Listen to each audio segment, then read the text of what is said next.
Galasya 3, talatang 26, sapagkat kayong lahat ay anak ng Diyos dahil sa inyong pananampalataya kay Kristo Jesus. Malaki ang pakinabang ng pagiging isang lehitimong anak. Ang anak ang may tanging karapatan sa ari-arian ng kanyang mga magulang.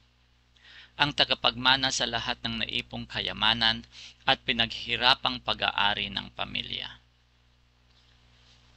Gaya ng bahay at lupa, negosyo, bukirin, alahas, pera sa bangko at iba pa. Prayoridad ng mga magulang na maipagkaloob sa mga anak ang pangunahin nilang pangangailangan tulad ng pagkain, damit at maayos na masisilungan. Gayon din ang karapatang makapag-aral sa mga pampubliko o pribadong paaralan at makapagtapos ng kolehiyo upang magkaroon ng magandang kinabukasan. Ilan lamang ito sa mga karapatan at pakinabang ng pagiging isang tunay na anak.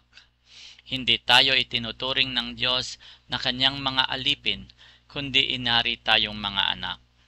Kung tayo ay nananampalataya kay Kristo Jesus, ang kaisa-isang anak ng Diyos, ang Panginoon at tagapagligtas ng mundo, ay itinuturing tayong mga anak ng Diyos. Ang nananatili kay Kristo ay hindi nagpapatuloy sa pagkakasala.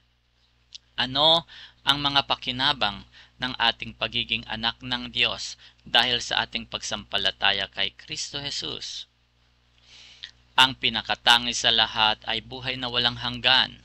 Sinasabi ng salita ng Diyos na kung ang anak ng Diyos ay nasa isang tao, mayroon siyang buhay na walang hanggan. Ngunit kung wala sa kanya ang anak ng Diyos, ay wala siyang buhay na walang hanggan. Ikalawa, tayo rin ay kasamang tagapagmana ni Kristo. Sinasabi ng salita ng Diyos na at hiyamang mga anak, tayo'y mga tagapagmana ng Diyos at kasamang tagapagmana ni Kristo. Sapagkat kung tayo'y kasama niya sa pagtitiis, tayo'y makakasama niya sa kanyang kalwalhatian. Kung ipagpapatuloy pa nating basahin ang salita ng Diyos, ay marami pa tayong matutuklasang karapatan at pakinabang na dulot ng ating pagiging anak ng Diyos sa pamamagitan ng ating pagsampalataya kay Kristo Jesus, na siyang tanging daan, katotohanan at ang buhay. Manalangin tayo. Amang nasa langit, nagpapasalamat po ako sa ginawang pagliligtas ng aming Panginoong Hesukristo sa krus ng Kalbaryo.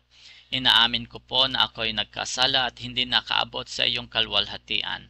Patawarin mo po ako sa lahat ng aking pagkakasala at tinatanggap ko si Kristo Jesus bilang Panginoon at tagapagligtas ng aking buhay. Nananampalataya po ako kay Kristo Jesus bilang iyong bugtong na anak.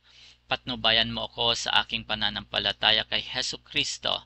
Sa pangalan ng iyong anak na si Jesus, ito po ang aking dalangin. Amen.